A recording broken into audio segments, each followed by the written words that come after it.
Merced. And just for a little background on myself, I am a Hmong American and I do live here in Merced. And today I will be talking to you about the existing Hmong traditions for survival and their use to prevent morbidity and mortality. So linguistic records have indicated that the Hmong have been in existence in China for about 2,000 years now.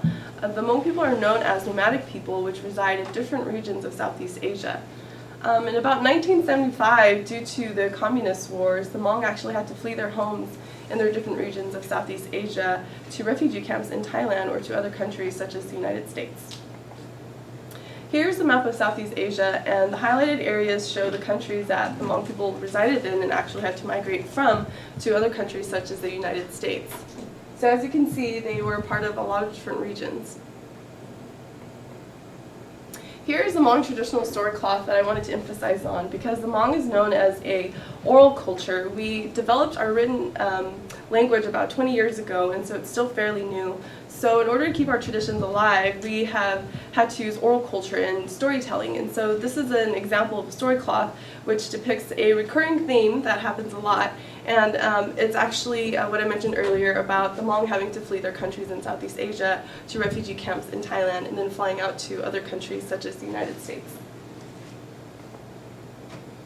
So when the Hmong came to the United States, they settled in various states, but the most populous states that they live in now are primarily California, Minnesota, and Wisconsin. So we've been here for about 35 years, and it's been very hard for our culture to assimilate and adapt to the Western culture because we had to leave our countries unwillingly, and so it's been very hard for them to accept the Western culture. A certain aspect of Western culture that we have issues with is Western medicine. The Hmong are known to have a lot of mistrust in Western medicine, and because of this, our people have become very susceptible to different diseases such as diabetes, tuberculosis, hypertension, and hepatitis B. So knowing that we have been in existence for at least 2,000 years based on records, it shows that our culture does have some successful health practices within itself. And if we could identify these cultural health practices, we could use this as a positive model and use it to address health issues here in the United States that we're currently having problems with. So this led us to a research question, which is what Hmong survival practices may be adapted to improve health and quality of life of the Hmong in the United States. My methods included having 12 key informant interviews. These participants were formal and informal leaders of the Hmong community. They were all over the age of 40, and I almost had it split half and half. I had 5 females and 7 males interviewed. The interviews lasted about 20 to 50 minutes, and after the interviews were conducted, they were assessed qualitatively for key common ideas and concepts. So one of the key themes that came up in the interviews were about preventative practices. Daily preventative practices that the Hmong use are gardening, growing and eating organic foods, and eating or drinking herbals. Health practices when someone is ill include home remedies, which go back to herbals and drinking teas again, seeking out shamans for help, and usually going to the doctor will be the last resort. Preventative practices towards a disease that's not visible to the eye usually involves isolation. A lot of families will keep their children inside if they're in fear of catching a disease or getting it from someone. But this is still a very hard issue in the Hmong community because the Hmong people are very visual, and if they cannot see this disease, they usually don't believe that it exists. Another key common theme that came up were relationships. Relationships play a key role in our culture, and practices that change behaviors involve using shame, lecturing others, and this obviously has to be done by someone with status. So someone with importance to the person that you're trying to change, whether it be your parents, your grandparents, or a community leader, that is very important. Other things that are key to relationships are changing behaviors for clans. Clans encompass our last names, so there's a Lor clan, for example, and what happens is the leaders of the Lor clans would meet to discuss about certain issues. Those with status, important status and expertise will be invited and more trusted with their different areas of interest. And when the consensus is reached, information is passed by word of mouth. This is the main way of communication in our culture, and this is the fastest way to spread information. Another thing about relationships is that it's very key when we're trying to advocate for vaccines and medications.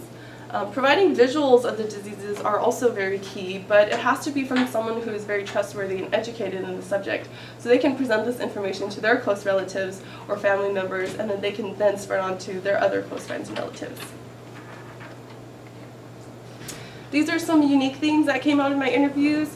It was very interesting to hear that an individual can hire as many as 3 shamans to cure an illness. Just like any other occupations, shamans have expertise in different areas, and if one shaman cannot help cure a person, sometimes other shamans are called because they have other areas of expertise that might help that person. The method that I named earlier, the clan system for changing behaviors, is only effective for the older generations. This is primarily because when clan leaders meet, they are known as elders, and so when the information is passed, sometimes it does not reach our younger leaders or younger generations. Another thing that came up was that younger generations are a lot more trusting of Western medicine now, especially the ones that are born here in the United States. But it's very unfortunate because a lot of them do not have health insurance, and so accessing this health care is very difficult for them. The last and most important thing about our culture is that a lot of the Hmong do not understand English, know how to read it or write it, and so therefore disease is not something that they worry about because they just often tend to put it aside because it doesn't come up very often. There were some limitations to my study. It was a very, very, very small sample size. I was only able to get 12 interviews this summer. They were all self-reported, and the questions from the interviews were not validated. So some very important conclusions that I got from this study were that there's a definite need for more Hmong cultural liaisons who are very trustworthy and educated so they can advocate to their friends and close relatives. The picture that I have of that is up top, and you can't really see it up here, but it's actually a shaman that is part of the Partners in Healing program here in Merced. It's actually a program that allows shamans to have trainings that will give them education about germ disease theories and Western medicine. And after they complete these trainings, they're allowed to actually access the hospitals just like employees. And if a patient does request for them, they're allowed to go to the hospitals and perform ceremonies so it could help the patient spiritually and physically as well. And it's been proven to be very successful so far. Another thing is that visuals of diseases are definitely needed to convince the Hmong public that diseases do exist. And so here I have an example of the liver. Hepatitis B is a huge problem in our Hmong community, and on the left side we have a healthy section of the liver. The center section has been affected by chronic hepatitis, which a lot of our Hmong community has, and the right side is when it's obviously too late and cancer has reached the liver. Lastly, there's more need for Hmong advocates who have been affected by and understand the diseases, preferably who are Hmong, because it's easier to affect the community that way. But it's very sad because mostly the Hmong community only gets together for political issues.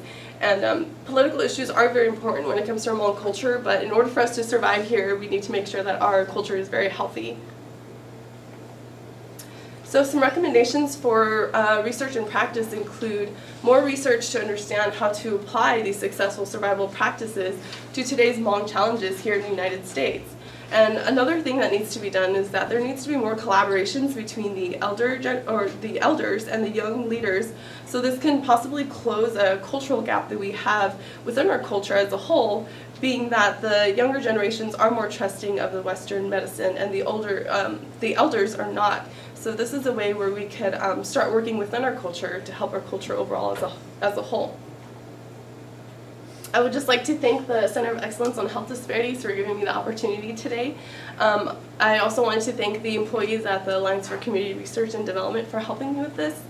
Also, Project Prevention, which is a hepatitis B prevention group here with students at UC Merced.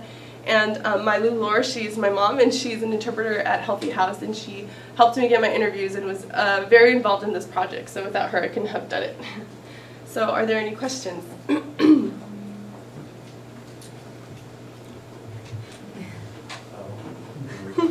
Preventative disease and you saying gardening, is it the actual act of gardening itself? Yes, because a lot of the Hmong people feel that their lifestyle helps them to prevent diseases, but I think they're more gearing towards certain illnesses that are easier to catch. So they think that being active and gardening is a preventative measure to help them.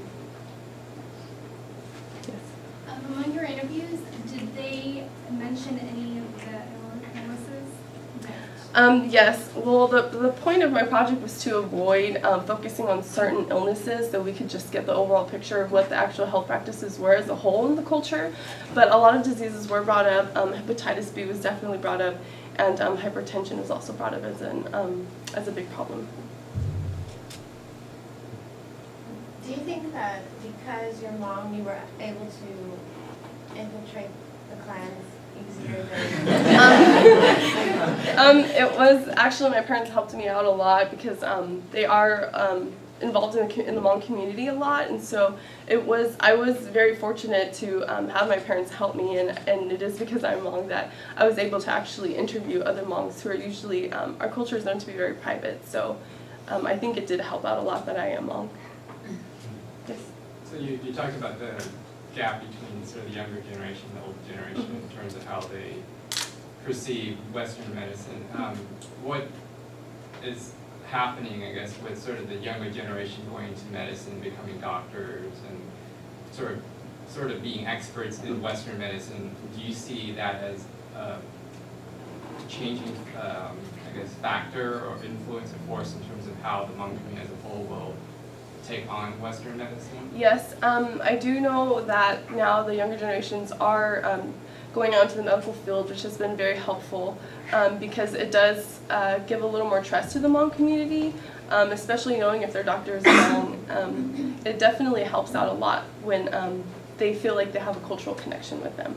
So I think overall as a whole it has been changing the view of Western medicine, but it's still very minute. It's not something that's been a big revolution yet, I guess. So, yes. I'm just wondering, what kind of age group are your interviewers? All of the participants were over the age of 40. Yes. I know why they came to California because we facilitated that here in Merced County. Why did they go to Minnesota and Wisconsin? Actually, I think they had some programs out there too as well, but I'm not sure why they chose those certain states. I know the other states such as like Colorado and North Carolina, they're allowed to have a lot of land there and continue farming just like they did back in Southeast Asia, and so I know that those are the main reasons why they went to those states. I'm not really sure about Minnesota, but the population there has grown a lot, and I think with the 2010 census they might have the largest Hmong population. Why in California? Yeah, I think with the 2010, when we find out, I think a lot of the Hmong people have moved over there. So. Any more questions? Yes? I'm sorry, I'm actually an intern right now at the Healthy House. Oh, okay. But if you want more access to those interviews, just Oh, yeah. we'll talk later on. Okay. But I think that there's a lot of similarities, not only with Hmong culture, but also with Mexican culture. I feel especially with the indigenous populations. And like you were saying, there's certain practices within the culture that could prevent certain illnesses, physical illnesses, but also mental health illnesses. So like Mexican culture, we have the platicas or happy arpedos, that sense of touch, that sense of community that prevent those illnesses. But I'll be glad to help you with your interviews. Thank you. Okay, I just want to say thank you to everyone for taking the time to listen to me.